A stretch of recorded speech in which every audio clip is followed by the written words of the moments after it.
আসসালামু আলাইকুম ওরহমতুল্লাহি ওবরকাতু। আলহামদুলিল্লাহি রব্বিল আলামিন ওয়াসসালাতু ওয়াসসালামু আলা আশরাফিল আম্বিয়া ওয়াল মুরসালিন ওয়া আলা আলিহি ওয়া সাহবিহি আজমাইন ওয়া বাদ। প্রিয় দর্শক, দৈনিক আমাদের সময়ের পুরো মাসব্যাপী স্পেশাল আয়োজন উত্তরা ইউনিভার্সিটি নিবেদিত রমজানের সময় অনুষ্ঠান থেকে স্বাগত জানাই আজকের অনুষ্ঠানে।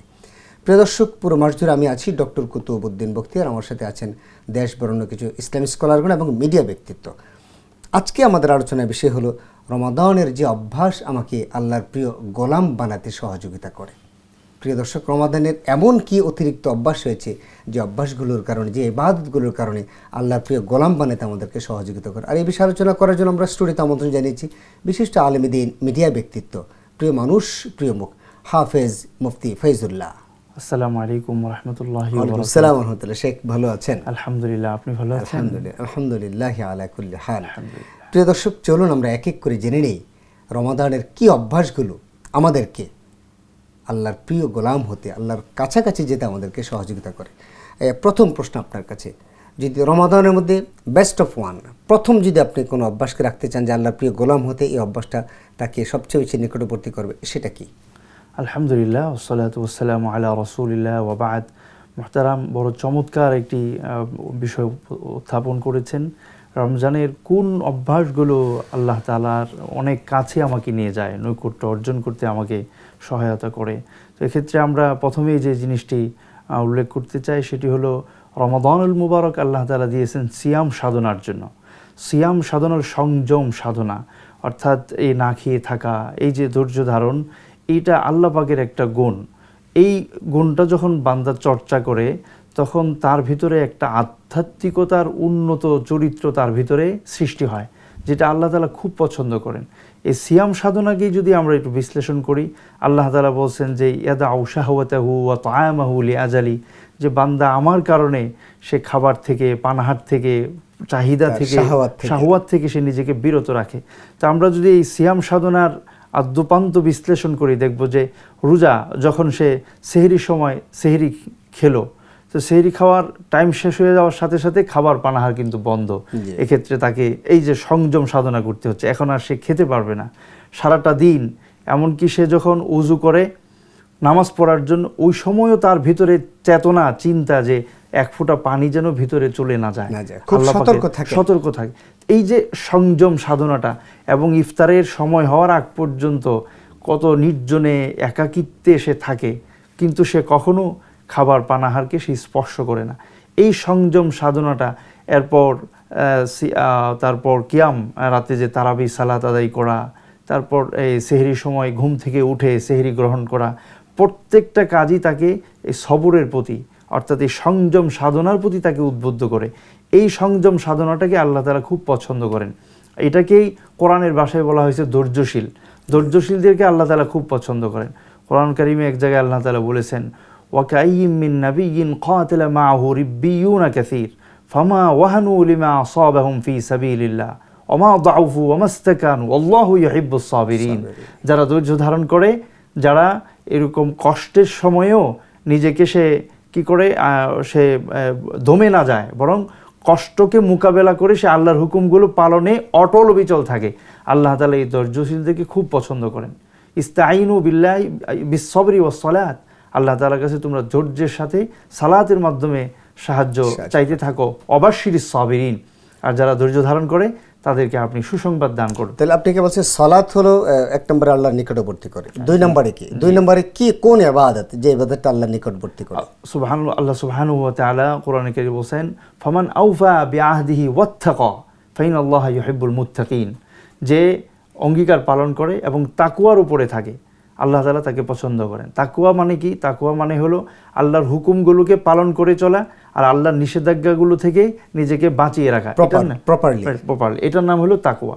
এই তাকওয়ার উপরে যারা থাকে আল্লাহ তাআলা তাদেরকে পছন্দ করেন, আল্লাহ তাআলা তাদেরকে ভালোবাসেন। এই জন্য অন্য জায়গায় বলছেন, ফামানিত্তাকা ফাইনাল্লাহা ইউহিব্বুল মুত্তাকিন, আল্লাহ তাআলা মুত্তাকি বান্দাদেরকে পছন্দ করেন। ওয়াত্তাকু ইয়াওমান লা তাজজি নাফসুন আন নাফসিন শাইআ। তো আল্লাহ তাআলা সিয়াম কিন্তু দিয়েছেনই এই তাকওয়া অর্জন করার জন্য।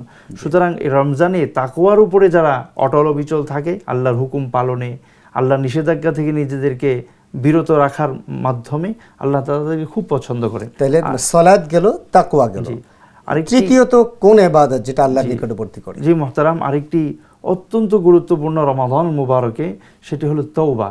ইন্নাল্লাহ ইউহিব্বুত তাওয়াবিন, আল্লাহ তাআলা তওবাকারীদেরকে খুব পছন্দ, মুতাতাহহিরিন, যারা আত্মাকে পরিশুদ্ধ করতে চায়, পবিত্র করতে চায়। নবী করিম সাল্লাল্লাহু আলাইহি সাল্লাম হাদিসে বলেছেন, খায়রুল কুল্লু বানি আদম খাত্তা খায়রুল খাত্তাইন আত-তাওয়াবুন, প্রত্যেক বনি আদমেরই গুনাহ আছে, সে গুনাহ করে, কিন্তু তাদের মধ্যে আল্লাহ ভালোবাসেন ওই সমস্ত লোকদেরকে যারা গুনাহ করার পরে তওবা করে। তওবা করার অর্থ হলো নিজের কৃতকর্মের উপর অনুতপ্ত হওয়া, লজ্জিত হওয়া এবং ভবিষ্যতে এই গুনাহটা না করার ব্যাপারে দৃঢ় সংকল্প করা, আর আল্লাহ তাআলার কাছে এই গুনাহটা এই মুহূর্তে ছেড়ে দেওয়ার অঙ্গীকার করে নেওয়া। এই তিনটা জিনিসের নাম হলো তওবা। তো আল্লাহ তাআলা বলেন, ওয়াতুবু ইলাল্লাহি জামিআন আইয়ুহাল মুমিনুন লাআল্লাকুম তুফলিহুন, হে মুমিনগণ তোমরা তওবা করো। আপনি তাওবার বিষয়ে যেহেতু আপনি বলছেন, আমরা একটু বলি। আমরা জানি যে তুবু ইলাল্লাহি তাওবাতান নাসুহা কোরআন মাজিদে বলা হয়েছে। তো তাওবাতুন নাসুহা বলতে আসলে বেসিক্যালি কি বোঝানো হয়েছে? তওবা নাসুহা হলো খাঁটি অন্তর থেকে এই তিনটা শর্তের সমন্বয়ে যদি তার তওবাটা হয়, এটাই তওবা নাসুহা। অর্থাৎ তাকে অতীত কর্মটা যেটা গুনাহ করেছে এটার উপর অনুতপ্ত লজ্জা, যে আমি এটা করে ফেলেছি, ভুল হয়েছে, লজ্জিত হতে হবে। দ্বিতীয়ত হচ্ছে হলো তাকে এই মুহূর্তে এটা ছেড়ে দিতে হবে, এটা না করার জন্য দৃঢ় সংকল্প সিদ্ধান্ত গ্রহণ, এখনই এটা ছেড়ে দিতে হবে। মানে কাজটা আমি চালিয়েও যাচ্ছি আবার তওবাও করতে চাচ্ছি সেটা না, বরং এটা এখনই ছেড়ে দিতে হবে। আর তৃতীয় হলো ভবিষ্যতেও এই কাজটা আমি আর কখনো করব না, এই ব্যাপারে দৃঢ়ভাবে প্রতিজ্ঞা করতে হবে। এই তিনটি শর্তের সমন্বয় হচ্ছে হলো তওবা নাসুহা। আচ্ছা, আল্লাহ তাআলা তওবা নাসুহার কথা বলেছেন। তাহলে তওবার পরে আর কি থাকতে পারে? আমাদের সময় কম, যদি আপনি আল্লাহ সুবহানাহু ওয়া তাআলা আমাদেরকে বলেছেন, ওয়ালা তুলকু বিআইদিকুম ইলা তাহলুকা ওয়াহসিনু ফাইনাল্লাহা ইউহিব্বুল মুহসিনিন। আল্লাহ তাআলা মুহসিন, সৎকর্মশীল বান্দাদেরকে আল্লাহ তাআলা পছন্দ করেন। ইহসানটা মানে কি? ইহসান এর অর্থটা হলো, নবী করিম সাল্লাল্লাহু আলাইহি ওয়াসাল্লাম হাদিসে বলেছেন, আন তা'বুদাল্লাহা কান্নাকা তারাহু, যে কোনো ইবাদত যখন তুমি করবে এমন মনোভাব নিয়ে করো যে আল্লাহ তাআলা আমাকে সরাসরি দেখছেন, জানছেন। এটার নাম হলো ইহসান। এরকম সৎকর্ম যারা করে তাদেরকে আল্লাহ তাআলা খুব পছন্দ করেন। আল্লাহ ওয়াল কাযিমিনাল গাইজ ওয়াল আফিনা আনিন নাস আল্লাহু ইউহিব্বুল মুহসিনিন, যারা নিজের ক্রোধকে সংবরণ করে মানুষকে ক্ষমা করে দেয়, এই সৎকর্মশীলদেরকে আল্লাহ তাআলা খুব পছন্দ করেন। মাশাআল্লাহ। তাহলে আর কি কি অভ্যাস আছে যে অভ্যাসগুলো আমাকে আল্লাহর নিকটবর্তী করে? কিয়ামুল লাইল আছে, তাহাজ্জুদ আছে, সাহরি আছে, ইফতার আছে, যেটা অন্য মাসগুলোতে নাই। এই বিষয়গুলো আমাকে অত্যন্ত, রমাদানে আমরা সাদাকাতুল ফিতর আদায় করে থাকি, আমরা যাকাত আদায় করে থাকি, এই বিষয়গুলো কিন্তু আমাদেরকে আল্লাহর নিকটবর্তী, সাথে সাথে কোরআন তিলাওয়াত, কোরআন মাজিদ আমাদের অধ্যয়নের যে বিষয়গুলো আছে, কোরআন নাজিলের মাসে, সেইগুলো কিন্তু আমাদেরকে আল্লাহর নিকটবর্তী করে, যেটা অন্যান্য মাসগুলোতে আমরা ইফতার করি না। যেহেতু আমাদের সপ্তাহের 2টি রোজা থাকে, আইয়ামুল বিজ থাকে, সেগুলো ব্যতীত বাকিগুলোতে আমরা এই বিষয়গুলো আমরা পাই না। জাযাকাল্লাহ শেখ, আপনি খুব সুন্দর করে আমাদেরকে বললেন। আল্লাহ আপনাকে এবং আমাকে আল্লাহর প্রিয় গোলাম হওয়ার তৌফিক দিন। আমিন আমিন। প্রিয় দর্শক, আপনারা কি আল্লাহর প্রিয় গোলাম হতে চান? আসুন না, আমরা আল্লাহর প্রিয় গোলাম হতে চাই। আল্লাহ সুবহানাহু ওয়া তাআলা নবী মুহাম্মদ রাসূলুল্লাহ সাল্লাল্লাহু আলাইহি ওয়াসাল্লামকে প্রিয় গোলাম বলেছেন।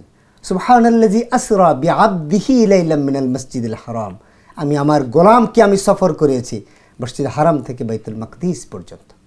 প্রিয় দর্শক, রাসূলুল্লাহ সাল্লাল্লাহু আলাইহি ওয়াসাল্লামকে যেখানে গোলাম বলেছে, অনেকে আমরা মানুষরা যদি আল্লাহর গোলাম বলি তাহলে আমরা অনেক সময় মন খারাপ করি, হ্যাঁ আমি গোলাম। নো, সেটাই তো আমরা আসলেই তো আমরা আল্লাহর প্রিয় গোলাম হতে চাই। কার গোলাম? রাজা ধীরাজ আল্লাহ সুবহানাহু ওয়া তাআলার, যিনি আমাদের মালিক, আরশের মালিক, জমিনের মালিক, সমস্ত কিছুর মালিক, যিনি আমাদেরকে সৃষ্টি করেছেন, আমরা তার গোলাম হতে চাই। তিনি অভিভাবক হিসেবে তিনি আমাদের জন্য যথেষ্ট, আর কারো প্রয়োজন নেই। আসুন না, এই পবিত্র মাহে রমাদানে আল্লাহর প্রিয় গোলাম হওয়ার উত্তম মৌসুম যাচ্ছে। যারা ধূমপান করেন, ধূমপান ছেড়ে দেওয়ার জন্য উত্তম সময় সবচেয়ে এই পবিত্র মাহে রমাদান মাস। যারা অন্যান্য অভ্যাসগুলো আছে তারা ছেড়ে দিতে পারেন। আসুন না, লা তুলকু আইদিকুম ইলা তাহলুকা, আমাদের মেহমান বলেছেন তোমরা নিজেদেরকে ধ্বংসের দিকে ইচ্ছাকৃতভাবে ঠেলে দিও না। এই আয়াতের কারণে ধূমপান নিষেধ, যেহেতু ধূমপান মৃত্যু ঘটায়। সিগারেটের প্যাকেটের মধ্যে লেখা থাকে ধূমপান মৃত্যু ঘটায়, সুতরাং আপনি ধূমপান করতে পারেন না, কারণ এটা মৃত্যুর দিকে ঠেলে দিচ্ছে। আর আয়াত দ্বারাই কিন্তু ধূমপানকে হারাম করা হয়েছে। ধূমপান কিন্তু মুবাহ নয়, হারাম। আল্লাহ আমাদেরকে তৌফিক দান করুন। আসুন না, আমরা নিজেদেরকে পরিশুদ্ধ করি, একটি প্রশান্ত আত্মায় রূপান্তরিত করে নিজেকে। আল্লাহ আমাদেরকে তৌফিক দান করুন এবং আল্লাহর প্রিয় গোলাম আমাকে যেন আল্লাহ করেন, আপনাকেও যেন করেন এই প্রত্যাশায়। আসসালামু আলাইকুম ওয়া রাহমাতুল্লাহি ওয়া বারাকাতুহু।